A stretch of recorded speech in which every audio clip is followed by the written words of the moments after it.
if we take any object, not just the tingling sensation of the face, but if we take a flower or a glass or a chair or anything at all, before we know anything about that apparent object, the first thing we can say for absolute certain is, it is.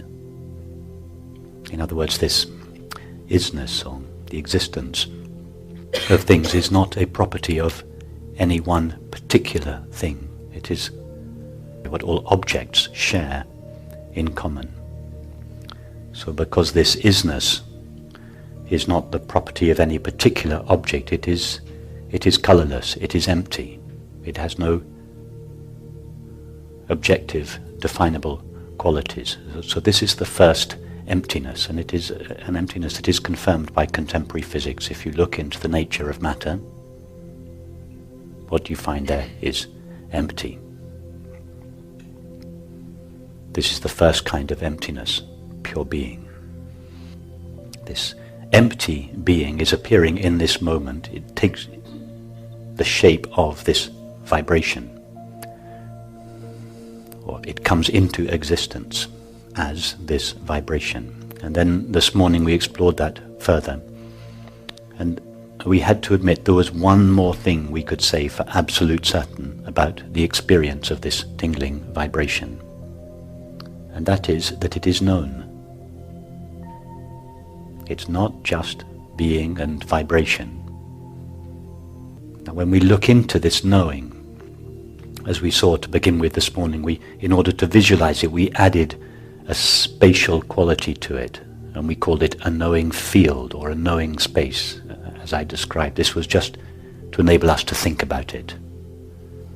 And then as a halfway stage we contemplated this, the existence of this vibration suspended, as it were, in this knowing field. And the knowing field is empty. It's empty of objects. So this is the second emptiness, the emptiness of consciousness. The first emptiness is the emptiness of pure being that we find when we explore matter. The second emptiness is the emptiness of thought. If we explore thought, if we explore mind, the second emptiness is the emptiness that we find at the heart of the mind, at the heart of that which knows. That is pure knowing. So these are what appear at first sight to be two emptinesses. The emptiness of matter, or things made out of being, and the emptiness of thought, or mind made out of knowing, or pure consciousness.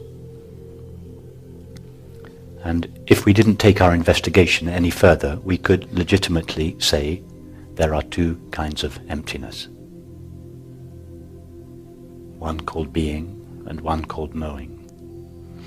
But then as we went on in our meditation this morning, to having expanded this vibration so that it fills the whole field of knowing, then we go even more close and we ask, what is the difference between the substance of the vibration and the substance of the field of knowing? Don't forget that vibration is made out of this empty being, and the knowing in which it supposedly appears is made out of the emptiness of knowing. And then we look for the line between these two emptinesses. It's not there. It's not there. That is the great discovery of the nondual understanding. That the reality out of which objects, things are made, pure being, the reality out of which matter is made, and the reality out of which knowledge or the mind is made, which seem to be two, I, the inside self made of mind, and you or it, the outside other or world made out of matter. If we explore them both, yes, they're both empty. The emptiness of being and the emptiness of knowing or pure consciousness. But if we go further not intellectually. I'm giving you an intellectual explanation now, but these two emptinesses are identical. And that is the great understanding that lies at the heart of all the great religious, spiritual and philosophical traditions, and is formulated in the terms of that particular religion. So 2,000 years ago, it was formulated with the words, I and my Father are one, just because that was the contemporary language of that particular place and era.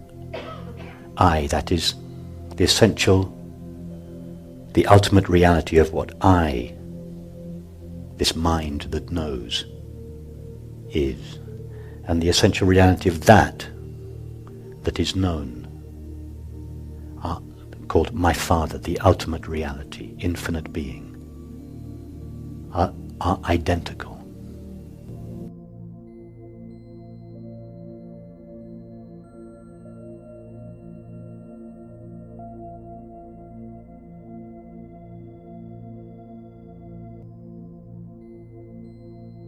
In most people, their experience and their beliefs about their experience are the same thing. What we do here is prise open the difference between our experience and our beliefs about experience. For you, until this evening, possibly, you thought that sleep was the disappearance of awareness. You thought that was your experience. That's what I mean by saying your experience and your beliefs about experience are the same thing. You don't even realize that it's a belief. You just presume that sleep is the absence of awareness. Why? Just because it's what your culture has told you. So here we put a magnifying glass on the actual experience. Is it actually true that in deep sleep I experience the absence of awareness? Or do I believe that in deep sleep there is no awareness? Which is true? That's why I asked you, do you actually experience the absence of awareness? Quite right, you said, or in so many words, you said, no, I've never experienced the absence of awareness, which shows that your belief that deep sleep is the absence of awareness is simply that. It's a belief. It's not your experience. And it's a belief that is supported by all the other beliefs that you have about consciousness. So here, with every question we ask, one belief about consciousness after another is being dismantled. That's what I referred to earlier when I say gradually, this understanding begins to colonize the entire way we think and feel. So here we are just dismantling this edifice that our culture has built about the nature of reality, the nature of ourselves, the nature of consciousness. It's one belief at a time. It's a bit like, what's that game with all you build a tower out of wood and Jenga. It's a bit like Jenga. It's true. So you have this edifice, which seems to be solid, and you start to take out. You just take out one piece. These are the dismantling of our beliefs. You take out one, then you take out another, and you take out one. But after a while, you get, halfway, and after a while you take out one of the bricks, and the whole edifice comes down. It happens a bit like that. So it accelerates. To begin with, it's just one belief, then the next belief, then the next belief. Then after a while, we don't need to examine every single belief. The whole edifice begins to, first of all, it begins to crack, then it's at a certain point, it crumbles, it falls down. We begin to see our experience in a way that is consistent with the understanding that all there is infinite consciousness, and all of this is a modulation of that. It begins to make sense. It begins to come clear. And all the time we get confirmation after confirmation after confirmation. Yes, of course, that makes sense now. Of course, I couldn't see it before because I had these old ideas that I inherited from my culture.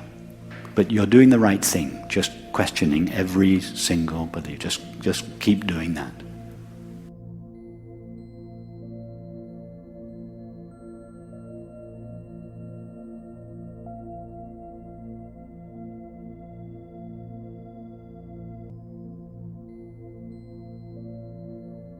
And I find the consciousness-only model enormously compelling.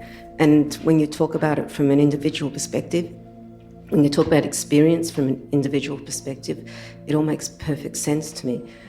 What I have trouble with is thinking about the world when there's no one there to be conscious of it. No humans, I suppose. I've heard you talk in reference to that phrase, if a tree falls in a forest and there's no one there to hear it. How does it go? If the tree falls in the forest and there's no one there to hear it, does it make a sound? Does it make a sound? I'm much more radical than that. I say that if the tree falls in the forest and there's no one there to hear it, presumably also there is no one there to see it. So how do we know there is a tree or a forest in the first place? Well, that's what I want to ask you about. Because when we go to sleep at night, these hills and forests don't disappear. There are still animals in them.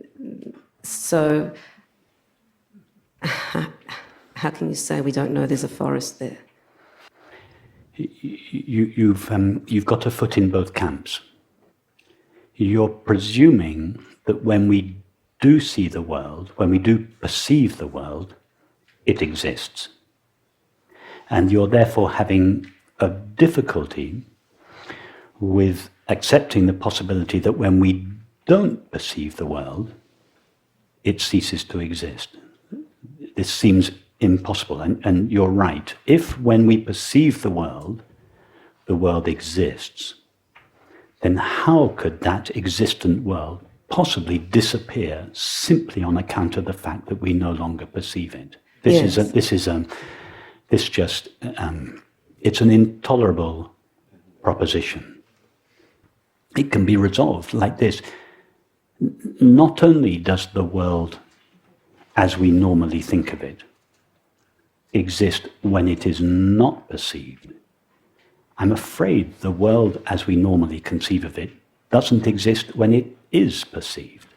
If the world existed as it seems to exist when it is perceived, then it would be inconceivable that simply closing my eyes and the pre-existing world disappears.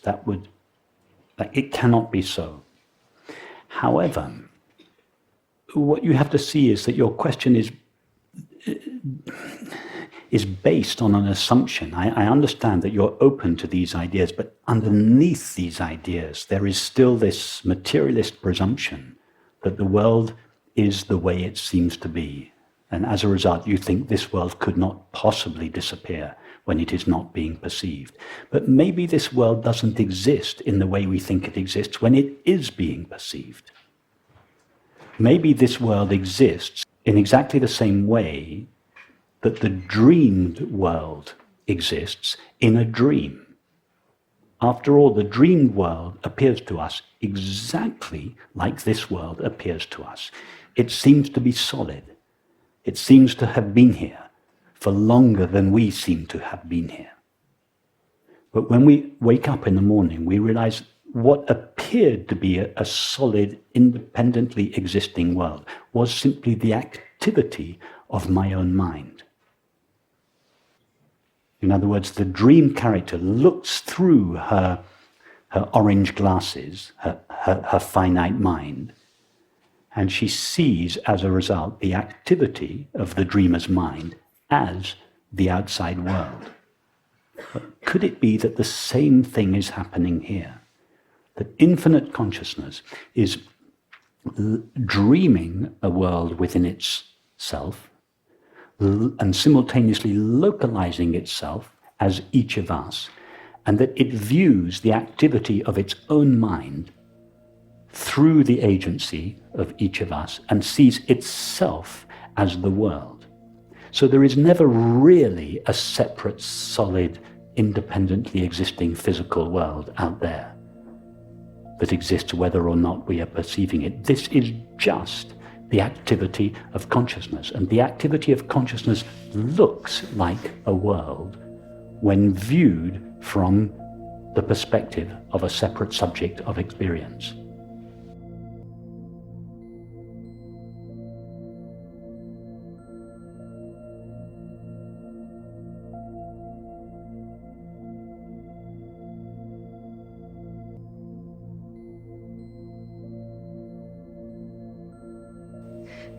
Yeah, well, from an individual perspective, it all makes sense to me. I just still have trouble with thinking about the world when there aren't people to be conscious of it. I've obviously missed something crucial. No, you haven't missed something, but you're still... reminds me of the story that Shankaracharya used to tell about that there were two colonies of ants. One of them lived on a mountain made of sugar, and the other lived on a mountain made of salt. And one day, one of the ants that lived on the sugar mountain strayed into the territory of the ants that lived on the salt mountain and explained to them that there is something called sweetness. And the ants on the salt mountain just couldn't conceive of the possibility. So the sugar mountain ant invited a delegation of ants from the salt mountain to come to his mountain to taste the sugar. So the ants conferred amongst themselves and they agreed to go, but they thought, we'll be gone for a long time, and what happens if it's not true? What happens if there is no such thing as sugar? We better take some salt with us. So they each tucked a grain of salt into their mouth, and they made, unbeknown to the sugar mountain, and they made the journey to the sugar mountain. They got there, and with great ceremony, they were each presented a grain of sugar to taste. They all tasted it. They conferred amongst themselves, and they said, no, this tastes like salt.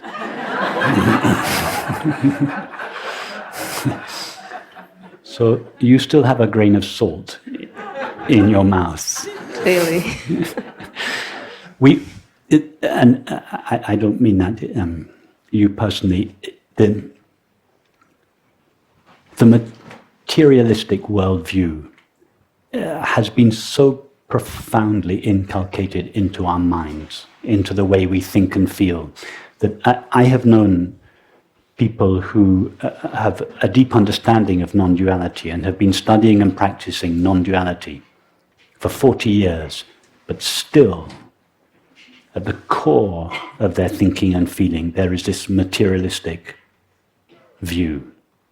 It's not just one day we just give up the belief in matter. It's not like that. It has infiltrated all our thoughts and feelings. It's very deep, and it takes time to really expose and excavate this materialistic worldview that we've all been brought up with. So I don't mean to criticize you or to imply that you are somehow failing to understand this. You're being very honest. It is a huge leap to even to be open to the possibility, as everybody is here, that what we experience as the world may not be a thing, that there may be no things in existence, that there might just be consciousness and its activity. And the world is what that activity looks like from a separate point of view. Okay, I think I'm getting it. Yeah, I like the way you don't buy it. I'm not asking you to believe it. I'm not asking you to replace a materialistic belief with a non-dual belief. I'm asking you, and you obviously already are, just simply to be open to this possibility and to subject this possibility to the scrutiny of reason and to the evidence of experience. It's because the materialist model has failed to provide happiness for us. So ultimately, it's none of my arguments. My arguments are not meant to persuade you that this consciousness-only model is true. What will persuade you that it is true is if you follow it in your experience, and as a result, you find yourself becoming happier and happier.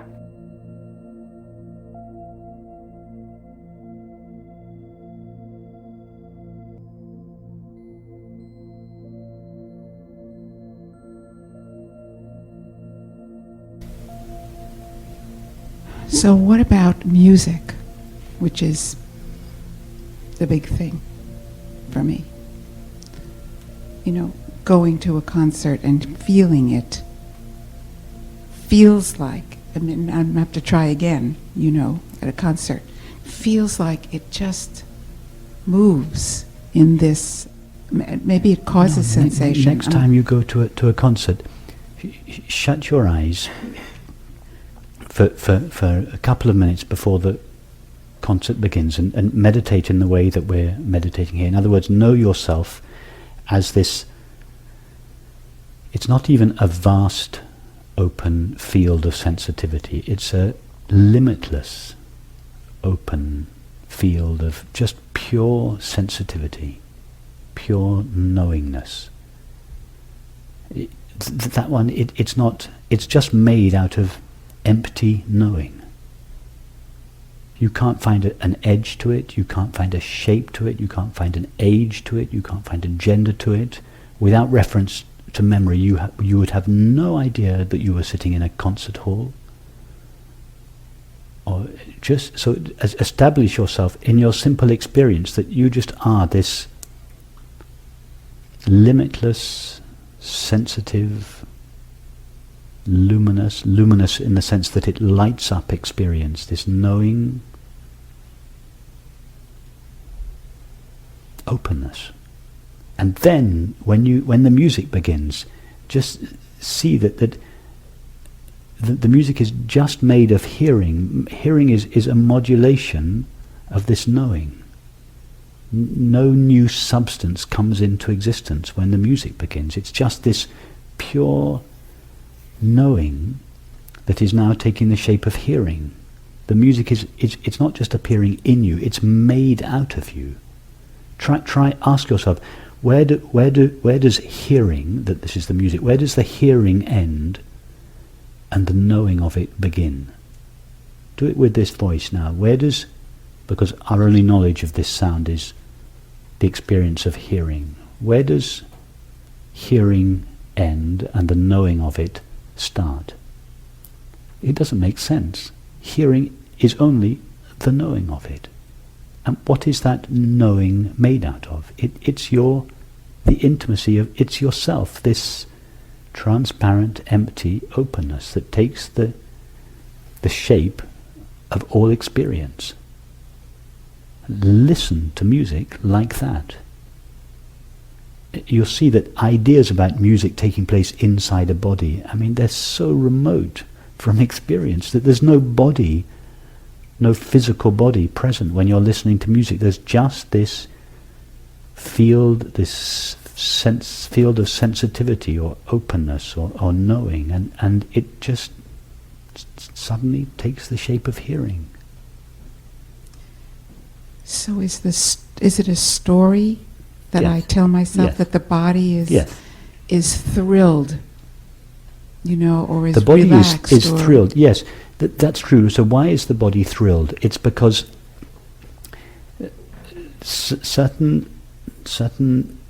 some music has the power within it to take us to this experiential understanding that I'm speaking of. It kind of dissolves the sense of separateness. So when this takes place, the body, which has been feeling on behalf of a separate self all day long, is now bathed is now brought to this experiential understanding. The body relaxes. It opens up. It no longer has to serve and protect and aggrandize the separate self. The body relaxes. There is and that is the aftershock, the after effect of this understanding on the body. The tension, the knots in the body are relaxed, and we may find ourselves with tears running on that. We may find goose pimples. We may find us a kind of joy that makes us just want to burst out. I mean, all sorts of different ways. These are all signs of a body that has been serving a separate self, being relieved of the tyranny of the separate self, and as a result there is this relaxation. which feels, and that is pleasurable, that is a wave of pleasure that passes through the body. But the pleasure that passes through the body is not itself the happiness or the beauty. It's an after effect of it in the body that inevitably comes or goes. But what the music in this case is pointing towards is the real nature of our experience, this seamless intimacy of our experience. That doesn't come and go. That realization is the experience of beauty or love or happiness. And this pleasurable wave in the body is just an after effect, that a lovely after effect, enjoy it. But don't think that that is happiness, because when it goes, which it will, you'll think that happiness has gone with it. No, happiness doesn't come and go. Happiness is the nature of all experience.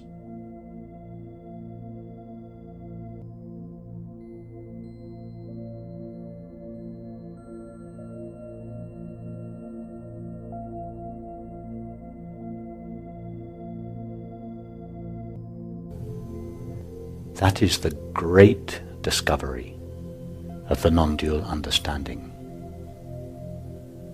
That the reality out of which objects, things are made, pure being, the reality out of which matter is made, and the reality out of which knowledge or the mind is made, which seem to be two, I, the inside self made of mind, and you or it, the outside other or world made out of matter. If we explore them both, yes, they're both empty.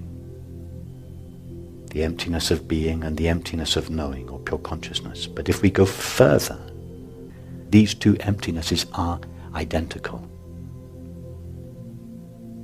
And that is the great understanding that lies at the heart of all the great religious, spiritual and philosophical traditions, and is formulated in the terms of that particular religion. So 2,000 years ago, it was formulated with the words, I and my Father are one, just because that was the contemporary language of that particular place and era. I, that is the essential, the ultimate reality of what I, this mind that knows, is. And the essential reality of that is known are called my Father, the ultimate reality, infinite being, are identical.